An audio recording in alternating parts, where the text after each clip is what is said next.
अस्सलाम वालेकुम स्टूडेंट्स। आज हमारा टॉपिक है जो कि बीएस ज़ूलॉजी सेमेस्टर 8 के लिए बहुत important examination point of view से ओशनोग्राफी। तो सबसे पहले हम ये देखते हैं hydrological sciences. It includes several fields of study concerned with the water of depth और अर्थ, including occurrence, circulation, distribution, and properties of waters and their interactions with the environment. इन तमाम चीज़ों की जो इंटरलिंकिंग है इसे हम हाइड्रोलॉजिकल साइंसेस कहते हैं, यानी वाटर से रिलेटेड वाटर की सर्कुलेशन, डिस्ट्रीब्यूशन, जो भी वाटर की प्रॉपर्टीज़ हैं और उसकी इन्वायरमेंट से क्या इंटरेक्शन है, इन सब की स्टडी को हम हाइड्रोलॉजिकल साइंस बोलेंगे। अब इसके बाद हम बात करते हैं ओशनोग्राफी क्या है। Oceanography is the study of the Earth's ocean and their interlinked ecosystem, geological, chemical, and physical processes. This is called oceanography. Major subdivisions of oceanography, इनके बारे में बात करते हैं। Geological oceanography, like the study of geological process in the oceans, like plate tectonics, coastal morphology. It is concerned with the floor and shores of the oceans and includes submarine topography, geological structures, erosion and sedimentation. इन तमाम को जो कि ज़मीन से related या ज़मीन के अंदर जो भी प्रोसेसेस हैं उन सब की स्टडी को जियोलॉजिकल ओशनोग्राफी कहते हैं, क्योंकि ये भी ओशन से रिलेटेड है। Chemical oceanography is the study of chemistry of the ocean, chemical properties of sea water, जिसमें हम स्टडी करते हैं of the cause and effect of variation of these properties, और इन प्रॉपर्टीज में क्या क्या वेरिएशंस आई हैं और उनकी क्या क्या काजेज हैं। इसके बाद नेक्स्ट हमारे पास आता है biological oceanography, the study of the flora and fauna of the oceans, also called marine biology. इसको हम मेरीन में भी स्टडी करते हैं, यानी मेरीन के अंदर जितने भी एनिमल्स या प्लांट्स हैं उन सब की स्टडी को बायोलॉजिकल ओशनोग्राफी बोलेंगे। Physical oceanography, the study of the physical attributes of the ocean. It is concerned with energy transmission through the ocean water, wave formation, temperature, salinity, structures, waves, tides, currents. Waves कैसे produce होती हैं, temperature कैसा है, वो उसके अंदर salinity ज़्यादा है या कम, इन सब को हम जब स्टडी करते हैं तो ये फिजिकल ओशनोग्राफी होता है, क्योंकि इसके फिजिकल पैरामीटर्स में आता है ओशन के। दी हेमिस्फीयर्स ऑफ अर्थ के जैसे कि दो हेमिस्फीयर्स हैं। Number 1, northern hemisphere, it is approximately 61% of water and 39% is land, thus it is called the land hemisphere. Southern hemisphere is approximately 81% is water and 19% is land, thus it is called water hemisphere. Next, अब हम पढ़ने जा रहे हैं specialised instruments for oceanographic research. कौन कौन से instrument use किए गए हैं ओशनोग्राफी की रिसर्च के लिए, इनके बारे में हमने जानना है one by one. Water sampling bottles, these are actually containers which are attached to the cables and lowered into the water. इनको कंटेनर्स के साथ अटैच करके पानी के अंदर फेंक दिया जाता है और इनसे फिर डिटेक्शन की जाती है। Number 2, deep sea thermometer, use to measure the temperature in ocean depth. इनको ओशन की डेप्थ में रखा जाता है ताकि उसका टेम्परेचर मेजर किया जा सके। Bottom sampler, these are used to take samples of material from the sea floor. Samples of material sea floor से लेके उसको फिर टेस्ट किया जाता है। Current meter, use to determine the speed and direction of oceans currents, कितनी ocean की waves की ताकत है और उससे कितनी करंट्स प्रोड्यूस होती हैं, वाटर करंट, उसको मेजर किया जाता है। Deep sea cameras, use to observe the structures of oceans floor and evidence of life. इन कैमरास की मदद से हम स्ट्रक्चर्स को भी ऑब्जर्व कर सकते हैं और कौन सी लाइफ है ओशन के अंदर उसका हमें प्रूफ भी मिल जाता है। Sonic depth recorders, these are measured depth continuously and accurately from a moving ship.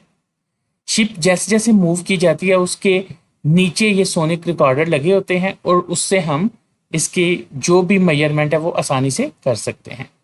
आगे सोनार सिस्टम है, sonar sound navigation and ranging. Sonar के बारे में आप लोगों ने पढ़ा होगा, काफ़ी ज़्यादा फिजिक्स में भी पढ़ा जाता है कि ये एक ऐसा सिस्टम होता है जिससे इको प्रोड्यूस करके रास्ते को मालूम किया जाता है, जैसे कि bat is the system that use transmitted and reflected underwater sound waves to detect and locate submerged object or measures the distance underwater. Invented in WWI to hunt submarines, sound is bounced off the ocean floor to find the depth. The closer the bottom is to quicker the echo return. इसमें बताना ये चाह रहा है कि जैसे ही sound produce की जाती है, अगर समंदर की गहराई कम है तो वो साउंड जल्दी से उससे टकरा के वापस आ जाएगी, तो इससे पता चल जाएगा कि इसकी गहराई कम है। और अगर साउंड टकरा के वापस ना सुनाई दी गई, इको प्रोड्यूस ना हुई, तो इससे पता चलेगा कि गहराई बहुत ज़्यादा है। ये सिंपल सा मेथड है, इससे हम नेविगेशन कर सकते हैं किसी भी। Study the ocean floor seeing by sonar. Scientist use sonar to determine the oceans depth. Oceanography via satellite, satellite के जरिए भी ओशनोग्राफी की जाती है। Scientist used images from the satellite. Sea satellite to study the ocean current, sea satellite की मदद से ocean current को स्टडी किया जाता है। Studying the ocean with geo satellite, scientist use geo satellite to change in the height. इससे जो है जियो सैटेलाइट की मदद से भी ये ओशनोग्राफी करते हैं, उसकी हाइट को डिस्टर्ब और इसको चेंज करके या एडजस्ट करके। Revealing the ocean floor, ocean floor कैसा होता है उसे रिवील किया जाता है इसमें। Regions of the ocean floor, the two regions of the ocean floor are the continental margin and deep ocean basin. Underwater, real estate, the continental margins and the deep ocean basins are subdivided into different areas and have different features as shown on the next two slides. अब यहाँ पे ना इसको ये देखा जाता है कि ओशन फ्लोर किस तरह का होता है, इसके बारे में आप ये देखते हैं। आप ये लाइन, ये जो ऊपर पैराग्राफ पढ़ा है, इसे स्किप भी कर सकते हैं, यहाँ से स्टार्ट कर सकते हैं। ये बिल्कुल ये जो ओशन है यहाँ से, इस वाली लाइन से। अच्छा जी, इसको अब हम पढ़ते हैं। The ocean floor profile begins where the water meets the land. यहाँ से स्टार्ट हो जाती है ओशन फ्लोर जहाँ से पानी जमीन के साथ मिलता है। At the shore line, shore line is very unstable in that it changes with each coming wave and the changing with the tides. Continental shelves extend out from the shore line may be a few 100 feet to 200 miles in width depending on the continent. Continent के ऊपर depend करता है कि जितना continent ज़्यादा होगा उतना ज़्यादा डेप्थ होगी इसकी और इतनी ज़्यादा विड्थ होगी।